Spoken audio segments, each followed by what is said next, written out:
Rusya'da kış sadece bir mevsim değil, hayatın ta kendisiydi. Birazdan -25 derecede geçen gerçek görüntüler izleyeceksiniz. Gece boyunca yağan kar, gün daha aydınlanmadan şantiyeyi tamamen beyaza bürümüştü.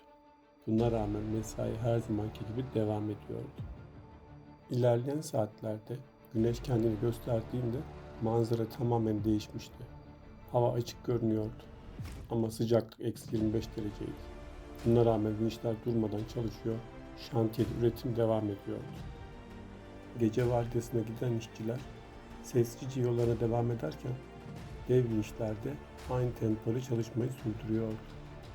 Şantiyede herkesin ayrı bir görevi vardı. Günün hangi saat olursa olsun çalışma hiç durmuyordu. Soğuk zamanla insanın elini yüzünü uyuşturuyordu. Ama yapılacak bir iş varsa hava şartları kesinlikle buna engel olamıyordu.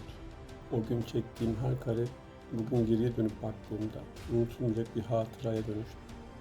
Tonlarca ağırlığı milim milim yerine taşıyan dev vinçler, her hareket dikkat ve tecrübe gerektiriyordu.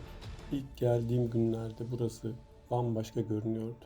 Aradan geçen zamanda ise şantiye adım adım yükselmeye başlamıştı. Soğuk sadece insanlar değil, hayvanları zorluyordu. Dışarıda donmaması için onu yanıma almıştım. O gün en sessiz dostum oydu. Kısa bir molanın ardından şantiye yine aynı tempoda çalışmaya devam ediyordu. Vinçler durmadan hareket ediyor, her iş planlandığı gibi ilerliyordu. Fırsat buldukça o günleri fotoğraflamaya çalışıyordum. O zamanlar sadece bir hatıra olsun diye çektiğim karelerdi bunlar. Şantiyenin her köşesinde ayrı bir çalışma vardı.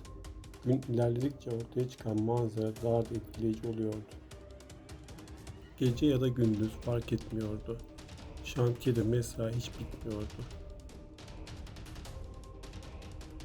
Ben de o günde elimden geldiğince kayıt altına almaya çalışıyordum. Bu dev yapının her parçası onlarca insanın emeğiyle yavaş yavaş tamamlanıyordu.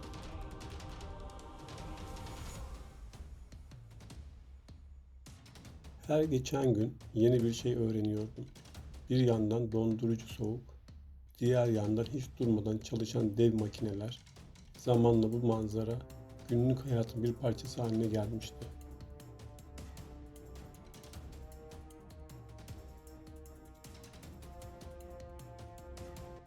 Şantiyeye uzaktan baktığımızda her şey sakin görünüyordu. Ama içeride gece gündüz süren yoğun bir çalışma vardı.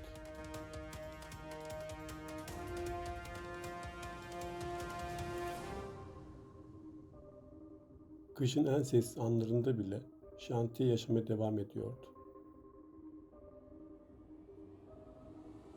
Şartlar ne olursa olsun çalışma hiç durmuyordu.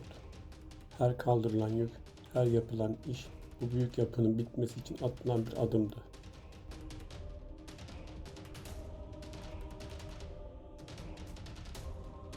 Dışarıdan bakınca sadece bir şantiye gibi görünüyor. Ama burada her gün binlerce insan emeği vardı.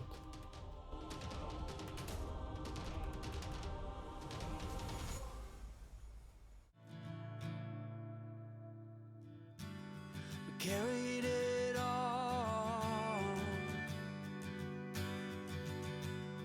Bu görüntüler yıllar önce çekildi. Ama bugün bile izlediğimde o soğuğu ve o günleri aynı şekilde hatırlıyorum. A line at a time. Rusya arşivinde daha anlatacak çok hikaye var. Bu sadece onlardan biriydi. Bir sonraki videoda görüşmek üzere. -25 dereceye bile alışıyorsunuz. Ama evinizi özlemeye alışamıyorsunuz.